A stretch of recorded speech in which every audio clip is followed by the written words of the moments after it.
5 takeaways on U.S. involvement in the world's worst humanitarian crisis. Thousands of civilians have died in Yemen, and American-made bombs, sold to the Saudis, have played a key role as the White House has sought to boost the arms industry.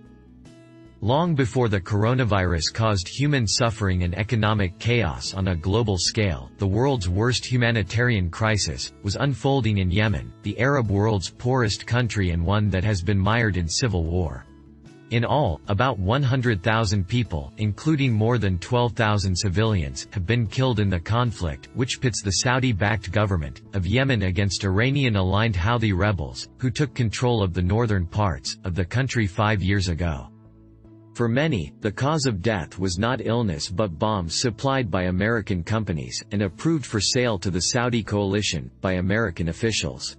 The New York Times investigated how and why the weapons came to kill civilians, at funerals, in town squares, even on a school bus, across 2 U.S. administrations.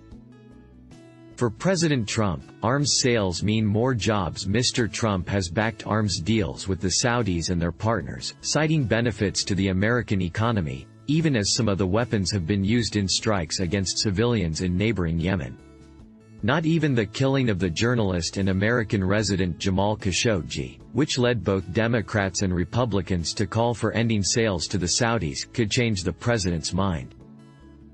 "I want Boeing and I want Lockheed and I want Raytheon to take those orders and to hire lots of people to make that incredible equipment," Mr. Trump told Fox Business in 2018, after Mr. Khashoggi was ambushed, killed and dismembered inside the Saudi consulate in Istanbul. The approach marks a shift in American foreign policy, elevating economic considerations over other concerns. Where foreign arms sales, in the past, were mostly offered and withheld to achieve diplomatic goals, the Trump administration pursues them mainly for the profits they generate and the jobs they create. His administration has removed obstacles to the sales as the civilian death toll in Yemen has mounted. American officials tried 3 times to block arms sales to the Saudis, only to have their efforts undone by a White House intent on pursuing foreign deals. The Trump administration reversed the first attempt, initiated in the waning days of the Obama administration, after Mr. Trump announced a massive arms sale package on a visit to Saudi Arabia in 2017. And it declared an emergency last year, to bypass a third attempt by Senator Robert Menendez, Democrat of New Jersey, who was refusing to clear pending arms sales over humanitarian concerns. Among the people most responsible for that posture is Mr. Trump's combative trade advisor, Peter Navarro, whose mission has been to stoke American manufacturing, beginning with the defense industry.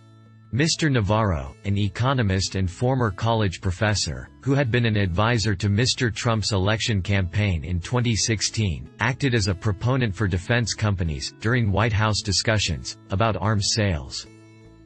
"I advocate for the president and for American workers, and for our men and women in uniform." One company pushed especially hard for Saudi sales. American arms makers, who sell to the Saudis, say they are accountable to shareholders and have done nothing wrong. They also say that because arms sales to foreign governments must be approved by the State Department, they don't make policy, only follow it. As the Yemen crisis deepened, at least one firm, Raytheon Company, went to great lengths to influence American decision-making, even after members of Congress tried to halt sales over humanitarian concerns. The company, which has booked more than $5 billion in sales to the Saudis and their partners since the Yemen war began, courted Mr. Navarro, who intervened with White House and State Department officials. Approached a half-dozen times, Raytheon representatives declined to speak with reporters about foreign sales. President Barack Obama got the U.S. involved in the first place. President Barack Obama oversaw his own outflow of arms to the Middle East, including weapons that the Saudis have used in the Yemen war, which began on Mr. Obama's watch. Former Obama administration officials have since expressed regret, not only for weapons sales but for agreeing to support the Saudi-led war in the first place in 2015. But it was striking to me as I reflected on my time in the Obama administration, that it wasn't just that we embarked on this escapade, it's that we didn't pull ourselves out of it. Thanks for watching. Please do like, share, and subscribe.